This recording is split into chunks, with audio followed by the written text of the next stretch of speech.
Bago maging busy muli sa kani-kanilang career, sinulit ng ilang Kapuso stars ang kanilang time out para makafocus sa kani-kanilang mga holiday ganap. Narito ang aking chika. Enjoying the last stretch of the holidays ang ilang Kapuso celebrities.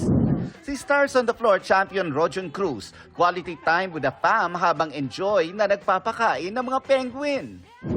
Snow Angel naman ang drama ni PBB Celebrity Collab Edition ex-housemate Shuvi Etrata sa kanyang first winter experience sa Japan.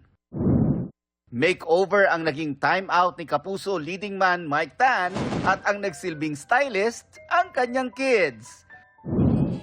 Si Allen Ansay, papawis kasama ang mga barkada sa probinsya.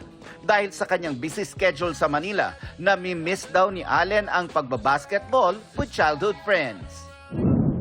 Ultimate star Jeneline Mercado, naging downtime ang pagtuturo kay Dylan how to ride a bike.